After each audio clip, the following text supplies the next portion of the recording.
Sir नमस्कार sir, सबसे पहले नमस्कार सर। मैंने सर आपका ऑनलाइन प्रोग्राम लिया, बहुत अच्छा लगा सर, बहुत अच्छा लगा। बहुत अच्छा लगा। उसे ही देख के मेरा स्टॉक मार्केट में आने का मन हुआ। पहले तो मैंने जनरली स्टॉक मार्केट सर्च करता था, शेयर मार्केट क्या होता है, मैं जानता ही नहीं था कुछ भी। अच्छा। वैसे ही मैंने कहा होता क्या आखिर, इतना कुछ होता है इसमें, रोज़ न्यूज़ आती है। अच्छा। कि कभी इतने निवेशकों का इतना लाख डूबा, इतना फ़ायदा हुआ। ये डूबने वाली खबरें देखते हो आप हैं? तो सर मुझे लोगों के पैसे डूबते हैं, आपको खुशी होती है? तो मैंने नहीं सर, ऐसे ही मतलब एक इंटरेस्ट था तो देखता था। अच्छा, उसके ठीक है। बाद फिर मैं यूट्यूब पे सर्च करें तो आप एक दिन मुझे मिल गई यूट्यूब पे। उसके बाद सर आपकी जो मतलब साइकोलॉजी या जो भी है वो मुझे इतना पसंद आई कि मैं आप में यानी घुसने लगा। फिर मैंने ढूंढने लगा, मैंने कहा सर मैं कुछ है। तो उसके बाद फिर मैंने अपना डीमेट अकाउंट भी खोला। तो ज़्यादा वो नहीं, ज़्यादा लंबा समय नहीं सर, 3 महीने से ज़्यादा हुआ है मुझे, 3 महीने लगभग। ओके। और तभी मैं घुसा, उससे पहले ही मैंने आपका ऑनलाइन प्रोग्राम लिया था। चलो अच्छा है। अब क्या क्वेश्चन है आपका? सर क्वेश्चन कुछ नहीं है, बस आपसे मिल लिया, बहुत thank you sir. Morning sir. Morning sir. Sir मेरा प्रश्न यह है कि जिस तरह मिड कैप और स्मॉल कैप कंपनियों का हाल है और इनकी बैलेंस शीट खराब हो रही है, तो कहीं अंदर इकोनॉमी में ऐसा तो नहीं कि 2002-03 या कुछ 2008 जैसा पकड़ाव हो? इसका कुछ अंदाजा लगाया जा सकता है? ये जो क्वेश्चन है ना, आपके दिमाग में टीवी वालों ने ठूसे हैं। ठीक कह रहा हूँ, गलत कह रहा हूँ? हाँ, कहीं हद तक कुछ सही है, कुछ कहीं हद तक, मतलब कुछ हद तक सही है।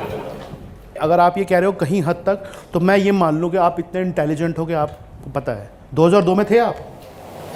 नहीं, 2004-05 में मैं मार्केट में आया हूँ। अच्छा, 4-5 से 2009 से ब्रोकिंग कर रहा हूँ मैं। 2009 से ब्रोकिंग कर रहे हो, तो अब आप खुद ट्रेडिंग करते हो या आप दूसरों को देखते हो खाली? नहीं, खुद भी करते हैं और क्लाइंट्स भी हैं हमारे। क्लाइंट्स भी हैं। तो 2009 वाले क्लाइंट आज तक जिंदा हैं? काफ़ी क्लाइंट हैं हमारे पास। जिंदा? जी। जो हमारी सलाह मानते हैं वो अभी भी हैं। अच्छा, जो सलाह मानते हैं वो अभी भी हैं। वैसे कई तो निकल गए होंगे। हाँ, बहुत सारे। तो अब आप कह रहे हो मिड कैप स्मॉल कैप में जो हो रहा है, कहीं वो पुरानी कहानी नहीं दोहराई जा रही है। अब सबसे पहले पुरानी कहानी की बात कर लेते हैं। पुरानी कहानी में क्या हुआ एंड में रिजल्ट? अब 2002 की अगर बात करते हो, उसके बाद हुआ क्या? फिर अप हुआ, मार्केट ग्रो हुआ, चला। वही मिड कैप जो गिरे थे वो चल पड़े। तो क्या ये जो कंपनियों का हाल है, ये जीएसटी और नोटबंदी का भी असर है? सर ऐसा होता है, फिर अगेन वही बात है, बहाना बनता है, चीज़ें हैं। 2002-03 के अंदर जो हो रहा था वो अलग सिचुएशन थी, इंडिया उस समय अलग फेज़ में था, आज अलग फेज़ में है। हर एक की ना ज़िंदगी की साइकिल होती है। बच्चा जब पैदा होता है उसके लिए सबसे पहला हिस्सा आता है दिक्कत का। पहले 1 साल से लेकर 2 से 2.5 साल तक, जब उसके दांत निकल रहे होते हैं, पता है सबको, बच्चे हैं किसी के छोटे छोटे, जब उसके दांत निकल रहे होते हैं ना, सबसे ज़्यादा उसके सामने आता है दिक्कत का समय वो। उसके बाद उसके पास जो आता है दिक्कत का समय बच्चे के लिए, जो वो जब स्कूल जाता है कि पढ़ाई का बोझ आ गया मेरे सर पे। उसके बाद बच्चे के लिए जो दिक्कत का समय आता है जब वो जवान होता है।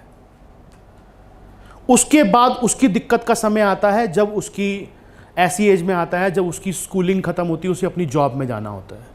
फिर दिक्कत का समय आता है जब उसकी एक्चुअल में शादी हो जाती है। तो वो शादी के बाद फिर उसकी मानसिक स्थितियां बदल जाती हैं, उसके सामने वो प्रॉब्लम आती है। फिर शादी के बाद में उसके बाद एक फेज़ हो रहा था जब उसके बच्चे होते हैं, वो उसके लिए दिक्कत वाला समय। ऐसे हमारी लाइफ की तरह मार्केट की भी लाइफ है। इंडिया आज से 40-50 साल पहले से चलना शुरू हुआ। 91 का टाइम भी हमने देखा जब यहाँ इतनी बुरी हालत थी कि इनके पास में पैसे चुकाने के लिए नहीं थे और अपना सोना गिरवी रखना पड़ा था ना वो वक्त। उसके बाद में एक फेज़ आया जब इन्होंने सब रिफॉर्म करे, ये करा वो करा, फिर ठीक चलना शुरू हुआ। फिर 2008-09 के अंदर पूरा ग्लोबल क्राइसिस हुआ, उसके बीच में हम ठीक चलते रहे। बीच में फिर इनकी सरकारें थी, अपना एनडीए की भी थी, यूपीए की सरकार थी, काम धाम नहीं हुआ कुछ, फिर करप्शन हुई, फिर ये हुआ, फिर वो हुआ। अब फेज़ कौन सा है? ये जो फेज़ है कौन सा है? ये ऐसे लाइफ की तरह ये फेज़ है। ये फेज़ कौन सा है? बच्चा पैदा हो गया, दांत निकलने वाली चीज़ पूरी हो गई, उसको जो उसकी अपना टीन एज थी वो निकल रही है धीरे धीरे, अब ये मेच्योरनेस की तरफ जा रहा है। अब ये बच्चा कह रहा है गलत काम नहीं चलेगा, जो सही काम करते हैं वो चलेगा, जो कंपनी धोखा करेगी उसको बंद कर देंगे, बैंकरप्सी लॉ आ गया। आज से पहले कंपनियां गलत करके भाग जाती थी, कोयला घोटाला हो गया, 2G हो गया, 3G हो गया, 4G हो गया, उन्हीं चीज़ों से सब सीखा हमारे देश ने, और ऐसे ऐसे अब कानून आने शुरू हुए। आपको पता है जो बैंकरप्सी लॉ है वो अकेला ऐसा कानून है, अकेली ऐसी चीज़ है हमारी इंडस्ट्री के अंदर जो हमारी स्टॉक मार्केट को हेल्प करती है, जो हमारी मार्केट को कम से कम दुगना करने का दम रखती है। अकेला कानून है वो, ऐसे सिर्फ अकेला कानून, मतलब मार्केट उसी कानून के कारण यहां से डबल हो सकती है। क्योंकि अब कोई भी कंपनी पैसा खाने से पहले 50 बार सोचेगी कि कहीं मेरे को कंपनी मेरे हाथ से छिन ना जाए। पहले तो कोई ऐसी चीज थी नहीं। ये मेच्योरनेस का साइन है, मेच्योर हो रहे हैं हम कहीं ना कहीं, और फेज आ रहे हैं। पहले वाला फेज भी था वो निकल गया, बीच में फेज आया वो निकल गया, फिर फेज आया वो निकल गया, ये भी एक फेज है। लेकिन ये जब फेज निकलेंगे उससे हम बेहतर होते जाएंगे। तो मिड कैप स्मॉल कैप का क्वेश्चन पे आ जाता हूं आपके, कि स्मॉल कैप या मिड कैप के अंदर सबसे बड़ी दिक्कत जो होती है कि वो कंपनियां हैं जो कभी लार्ज कैप बन सकती हैं। जो आज लार्ज कैप है कभी स्मॉल कैप थे, वो भी मिड कैप थे, कभी थे ना, लार्ज कैप बन गए। जो आयशर मोटर पहले छोटा था बहुत, अब बहुत बड़ा हो गया। लेकिन उस समय होता क्या है, जो छोटी कंपनियां हैं ना उनमें दिक्कत क्या होती है कि जो धंधे होते हैं वो टाइम के साथ अपने को एडजस्ट नहीं कर पाते। मान लो ये सज्जन है हमारे सामने, इन्होंने अभी क्वेश्चन पूछा है कि मेरा काम 20% रह गया। अब मान लो इनका स्टॉक मार्केट में स्टॉक लिस्टेड होता और ये हिम्मत हार जाते और आपने इन पे पैसा लगाया हुआ है, तो ये तो गए थे बाहर, तो ये चले जाते। एक भाई इनके साथ और है, वो कहता नहीं कोई बात नहीं, मैं ठीक करूंगा काम, मैं चलता रहूंगा। वो चलता रहा और चलते चलते हो गया, पहुंच गया, और उस समय क्या हुआ, साइकिल भी ठीक हो गई सारी, तो वो उसको ऊपर ले गई। वो आदमी लार्ज कैप बन जाएगा कल को। तो मिड कैप स्मॉल कैप के अंदर सबसे बड़ी दिक्कत है कि उन्हीं लोगों में पोटेंशियल है लार्ज कैप बनने की और उन्हीं लोगों में पोटेंशियल है डूबने की। पहचान करनी है हमें कि डूबने वाला कौन सा है और लार्ज कैप वाला कौन सा है, जिसमें इतनी कैपेसिटी होगी, कैपेबिलिटी होगी कि अगली साइकिल तक टिका रहे, वो बन जाएगा। छोटे शेयरों के अंदर सबसे बड़ी दिक्कत है छटाई की होती है कि हमें किस पे दांव लगाना है, और हमारे अंदर इतनी कैपेबिलिटी भगवान ने डाली है, हमारा हाथ हमेशा गलत चीज पे पड़ता है। ये वरदान है हमारे को।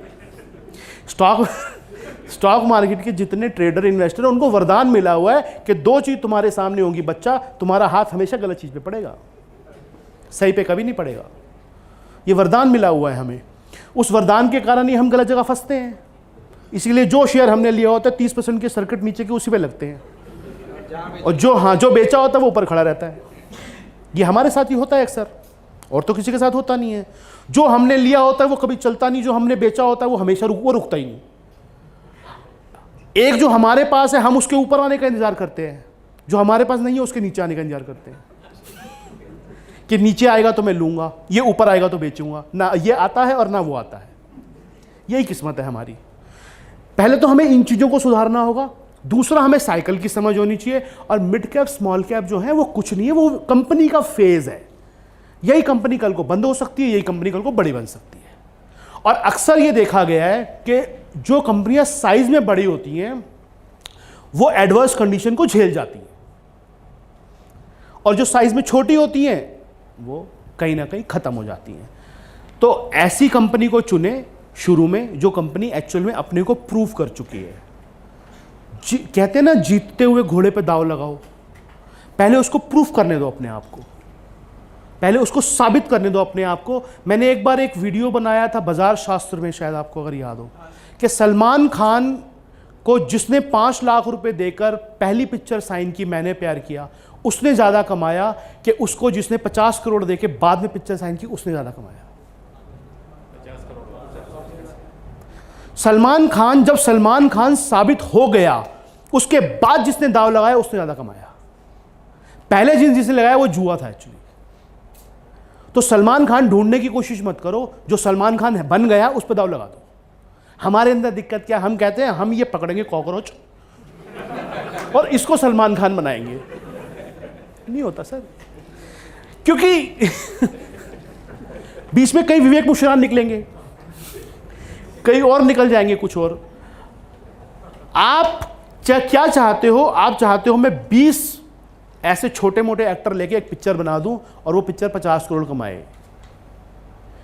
एक बड़ा एक्टर लो, वो कमा जाएगा, क्योंकि वो साबित कर चुका है कि वो उसकी पिक्चर 200 करोड़ कमाती है। हम साबित किए हुए आदमी को छोड़ के उस कॉकरोच के पीछे भागते हैं। हम कहते हैं ये कभी लार्ज कैप बनेगा तो मेरी किस्मत चमकेगी। हम जुआरी हैं, समझ पता है? हम जुआरी हैं आज से। हमें अपने को सेटिस्फाइड करना है, अपनी ईगो को। आज जिस आदमी ने 5 लाख रुपए सलमान खान को दिए थे उस समय, वो आज आके ये कितना भी चिल्ला ले कि इसको मैंने ढूंढा है, पैसे उसने नहीं कमाए, पैसे कमाए हैं बाद वाले ने। वो खाली ईगो सेटिस्फाइड कर सकता है। आज हम भी ईगो सेटिस्फाइड करते हैं कि देखो ये शेयर मैंने लिया था, आयशर मोटर मैंने उठाया था 200 रुपए में, ये मेरे पास था शेयर। उससे पूछो आज है? नहीं। कितने में काटा? 300 में। आज है 30,000 का। जिसने 15,000 का लिया ना, वो ज्यादा कमाएगा, 300 वाला नहीं कमाएगा। ये नियम है। इसलिए स्मॉल कैप के अंदर जाना कोई बुरी बात नहीं अगर आपकी नॉलेज है। छोटे स्टॉक में जाना कोई बुरी बात नहीं अगर आपकी नॉलेज है, आप चार्ट पढ़ना जानते हो या फंडामेंटल समझते हो, कोई बुरी बात नहीं। करो, अपना रिस्क रखो सामने, देखो। और ये पहचानो फेज होते हैं अलग अलग। वो फेज निकल गया, ये फेज आया, ये फेज भी निकल जाएगा, अगला आएगा। लेकिन कोशिश ये करो जो साबित कर चुका है अपने आप को कि ये सलमान खान है, उस पर दाव लगाना हमेशा अच्छा होता है। ट्रेंड इज योर फ्रेंड, कहावत है ना वो।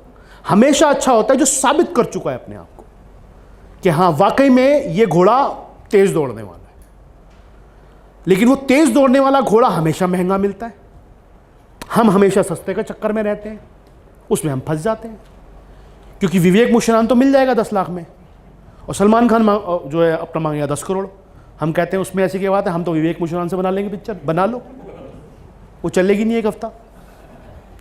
आपको पिक्चर अच्छी बनानी है ना, हिट होने वाली, तो वो बनाओ।